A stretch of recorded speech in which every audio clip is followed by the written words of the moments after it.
Bobby, and you're watching Dante's Boxing Nation.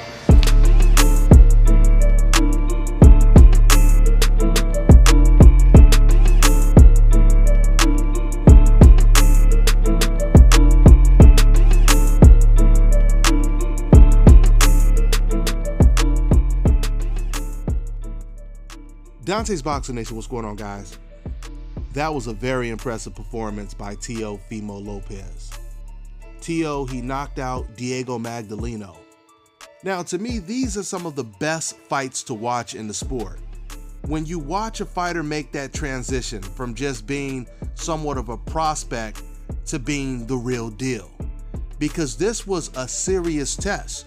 This was a real test. This was the first time that Teo was in there with a very experienced fighter. I mean, it wasn't that long ago that Diego Magdaleno was the same prospect that Teo is today. So Diego, he had the experience advantage going into this fight. He only had 2 losses. He had a loss to Roman Martinez, and he had a loss to Terry Flanagan. He got knocked out in the second round versus Terry Flanagan. But even though this fight went longer than 2 rounds, this performance, it could almost be argued that Teo's win over Diego was more impressive than Terry Flanagan's win. Let me go ahead and I'll explain why. First of all, once again, this was Teo's transition fight. This was his first fight stepping up in competition, not just fighting against tomato cans to make himself look good. He stepped up in competition and he played with Diego the entire night. Quite frankly, I mean, to me, it looked like Teo, he could have got Diego out there a lot earlier if he really wanted to. But he just did a lot of really impressive things in there. He was using the Floyd Mayweather shoulder roll, and he was doing a pull counter with the uppercut, and he was landing that all night. He was also leaping in with lead left hooks, Roy Jones, Floyd Mayweather style. So clearly, he's a Floyd Mayweather fan, and I don't only say that just because of his style, but he also said some things that kind of sound reminiscent of Floyd Mayweather in this post-fight interview.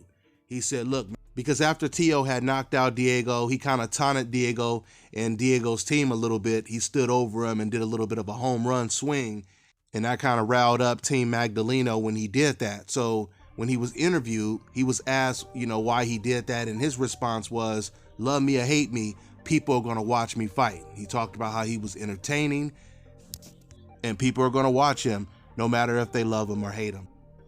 So after watching this performance, I truly believe right now, Teofimo, he is the most well-rounded young prospect at the lightweight division. He looks like the most promising. I think before this performance, a lot of people thought he was just an aggressive power puncher, but he showed much more than that in this performance. He showed he knows how to box. He showed how slick he is. He showed how calm he is, how relaxed he is in the ring.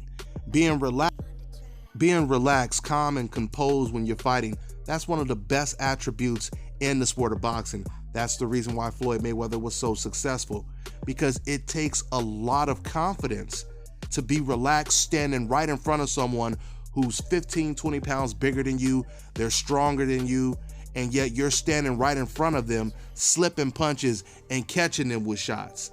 It takes a lot of skill to do that, and that's what we seen Teofimo do tonight.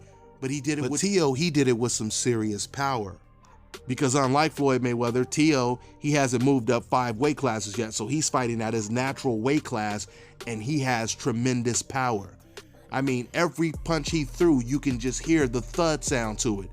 And he was extremely accurate, and he was smart in there. He knew how to keep his distance. He controlled the fight. Once again, it was like a sparring session. And this, once again, was him stepping up in competition. You would expect that if he's in there with a tomato can. But when you go in there with the best competition you've ever faced as a pro and you make it look that easy, that's very impressive. So I look forward to seeing what's next. I look forward to seeing what he does this year, Teo. I mean, there's a lot of impressive lightweights. We got, of course, you have Devin Haney, who's been beefing with Teofimo Lopez. You have Ryan Garcia. You have the Cuban undefeated prospect Rolly, who fights out the TMT gym. And then, of course, you have the champions. You have Richard Comey, Lomachenko, and Mikey Garcia. A hell of a division. Just when I thought Richard Comey had an impressive performance, Teo's was even more impressive. So I'm gonna go ahead and get ready to watch this main event with Alvarez versus Kovalev, and that's all I got for now, guys. I'm on to the next one.